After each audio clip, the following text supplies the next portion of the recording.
Bom, gente, agora a gente vai estudar sobre realismo e naturalismo, tá? Desde que teve o quinhentismo, que é a colonização, né? Através da colonização que começaram as primeiras informações, né? As primeiras cartas, essas cartas se tornaram informativas e é onde começou a surgir a literatura em si, né? Aí veio o barroco, veio o arcadismo, o realismo e assim por diante. Aí é onde surgiram realmente, depois do quinhentismo, essa colonização todinha, dessa parte literária toda que teve, né, de explanar aqui na parte da colonização, é onde foram surgindo as escolas literárias, tá? E o realismo é uma escola literária. O naturalismo aconteceu bem próximo ao realismo, né? Vamos dizer assim, como se fosse uma continuidade. O realismo, não tem como você falar de realismo e não fazer uma comparação com o romantismo, tá? Por que eu sempre faço essa comparação? Porque o realismo ele tinha como objetivo de mostrar a realidade. O objetivo deles é mostrar a realidade em si, os acontecimentos que estavam tendo na época, tá?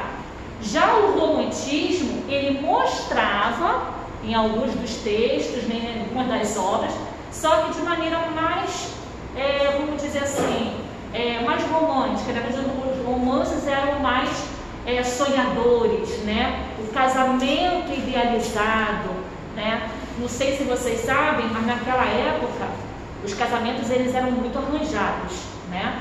Ninguém casava-se por amor, era muito difícil você se simpatizar com um rapaz, né? Na parte do romantismo, você casar com ele porque você ambos, né? Um amava o outro. Era geralmente o quê? Arranjado, ou seja, os pais arranjavam o noivo de acordo com o dote, né? De acordo com a condição financeira. Então, através disso, no romantismo acontecia muitos fatos de quê? De adultério, traição, né? E a traição era justamente buscada mais pelo lado quê? Das mulheres. Ah, professora, então quer dizer que as mulheres eram danadas naquela época? A questão era que ela era obrigada a casar com quem ela não queria, né?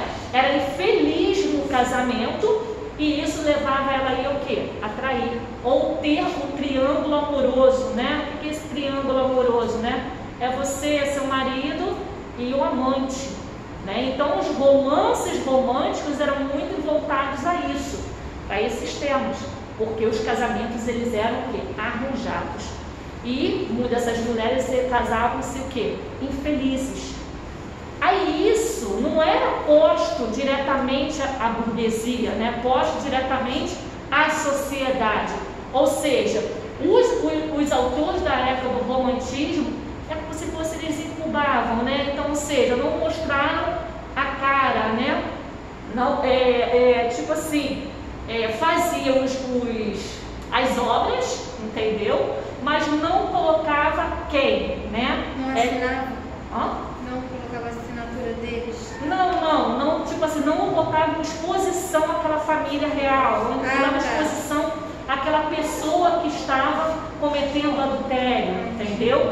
Por isso que nós vamos ver que um é documentário e o outro é tese, daqui a pouco, né? Na parte do realismo. Então eu estou voltando lá no romantismo por causa disso.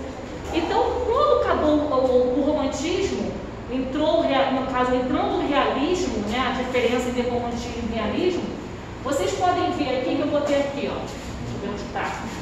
Realismo, né? No caso aqui, mas já tinha assistido a gente está falando, mas eu botei assim, ó. Realismo, procurava mostrar a realidade, falei sobre isso. Aqueles romances cheios de sonhos, perfeitos, cheios de idealizações que tinha no romantismo. Já no realismo, os romances eram o quê? Aqueles que não agradavam à sociedade.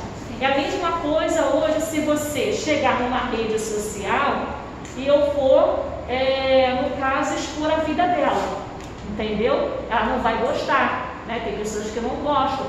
Então não agradavam à sociedade. Hoje em dia, dada a sociedade, tudo aquilo que você, né, exalta aquela pessoa. Né? Aquela pessoa, caramba, fulana de tal, ou portal, ou pintor tal, ou cantor tal, é assim, assado, ajuda os carentes e tal, tudo ali eleva a sociedade, né? com certeza que dali vai produzir em nós que estamos assistindo aquela matéria ou lendo aquele livro, você vai gostar daquele cantor que ajuda o pobre, um exemplo, entendeu? Só que nessa época, eles tentavam não agradar a sociedade. Se tinha algum adultério, eles de forma sutil, eles expunham, né, a situação, só que de maneira um pouco mais leve, né? No naturalismo era diferente. No naturalismo ele expunha mesmo, escrachava. No realismo não. Eles falavam, só que tipo assim, não dava nome aos bois. Vamos botar assim. Já no naturalismo eles já davam nome aos bois, eles não queriam nem saber. Entendeu? Aí é como se fosse hoje, voltando para o dia de hoje. Você vai nas redes sociais e fala, a gente vê muito isso, né? Vou começar a botar nome aqui quem está me devendo, né? Não tem esse negócio lá? Já tem gente que já está pé da vida, que não paga mesmo, vai lá e coloca, fulana de tal, faz favor de vir me pagar, tal. Então, estou botando só para vocês terem uma ideia, tá?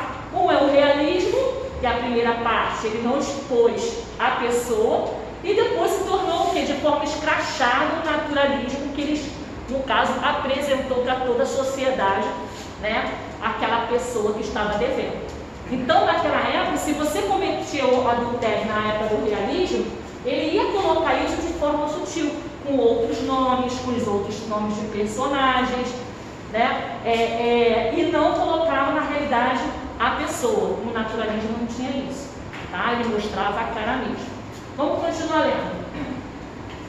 Produzir de fato a realidade como ela é, né? No realismo, os textos são documentais e nos naturalistas são teses científicas, é a parte mais científica, e nos textos realistas eles são mais documentais, se eles tivessem que documentar aquilo. O realismo critica a sociedade de forma sutil, que acabei de falar, de forma elegante, como temos adultério, traição, falsidade, vai embora. O naturalismo é direto, vai longo ao assunto, expõe todas as coisas da sociedade, e essas coisas que eram expostas da sociedade eram justamente os burgueses, né? Temas como marginalização, prostituição, temas mais pesados, tá? Homossexualismo são temas mais polêmicos da sociedade.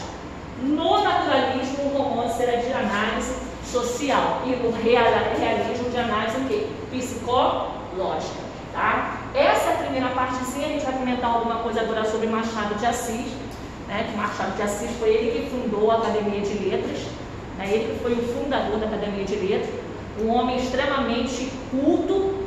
E foi as obras machadianas, ela tem duas fases, né? A primeira fase que foi o romance, né? Aquele romance que Machado de Assis fazia nas suas obras mesmo, né? Ele destacava realmente aquela dor de cotovelo, o amor realmente não correspondido, o sofrimento pela pessoa amada. E depois a segunda fase que entrou o realismo, que é no caso, né, não que você não fale de amor, não que você não fale de traição, mas de uma forma mais clara, objetiva e direta, entendeu? No romantismo sempre tinha aquela passa a mão, sabe como você passa a mão na cabeça do seu filho, entendeu? Que você não quer assumir na realidade o que o seu filhinho fez na escola e acaba botando, às vezes, muitas vezes a culpa na professora ou no coleguinha. No romantismo era mais ou menos isso, tá bom? Vamos dar uma pausa aqui? Então, gente, continuando aqui. Quando a gente fala, né, em análise psicológica, que foi o realismo, e fala-se sobre análise social, há uma diferença, tá? Vocês têm que lembrar disso. A análise psicológica no realismo, ele fala, no caso, do sentimento, né, do que a pessoa está vivendo sentimentalmente dentro daquela situação, que é o adultério, a traição, a falsidade. Fala dos personagens, sim, na parte mais emocional deles. Quando a gente fala de naturalismo, que no caso é a parte da tese em que a gente fala da parte social, a gente está falando de coletivo, ambiente. Então, a importância do naturalismo não é mostrar o adultério em si, não é mostrar que aquele fulano é um marginal, entendeu? Mas sim mostrar a A marginalidade é um ambiente em que as pessoas, os coletivos estão ali vivendo, né? A mesma coisa se, tipo assim, a prostituição. A prostituição, quando existe ali na esquina, não vai ter só uma pessoa, existem às vezes várias pessoas.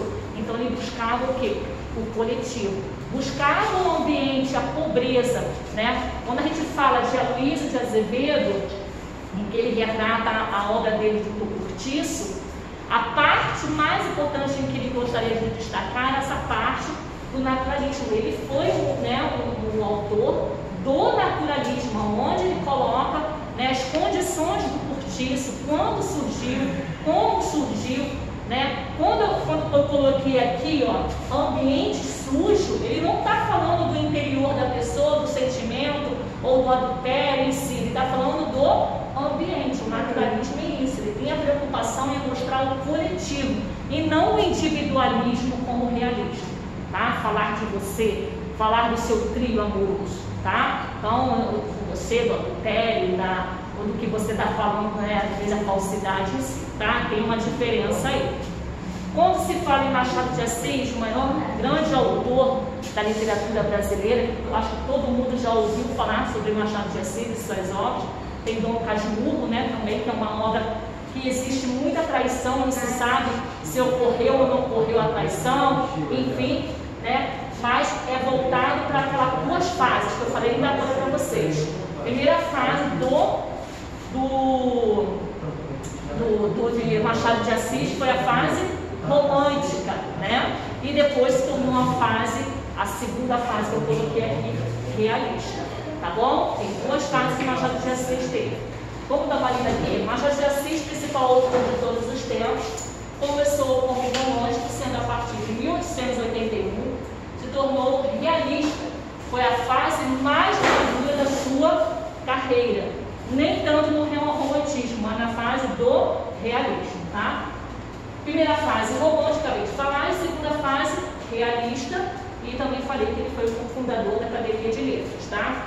Aloysio de Azevedo, acabamos de falar sobre ele, principais obras naturalistas com o objetivo de retratar o ambiente, que é o meio, né, coletivo de como interfere no indivíduo, ou seja, como interfere naquela pessoa, né? Ambientes sujos, marginalizados, preconceitos, obscenos, tinha como objetivo de chocar a população da época. É a mesma coisa se você sair daqui e fizer uma reportagem lá em São Paulo, no meio em que vive na Cracolândia. Ali é o ambiente. Dali é a fase que a gente botar hoje, se hoje a Luísa de Azevedo tivesse vindo, tivesse que escrever, é como se estivesse retratando isso. Não está retratando uma pessoa, mas todos os que vivem ali na Cracolândia, entendeu? Então ele retratava mais o meio em que eles viviam, a situação em que eles viviam, tá? Só um exemplozinho para vocês terem uma base, tá? Aqui a gente encerra, vamos para a apostila agora, a gente vai fazer um exercício.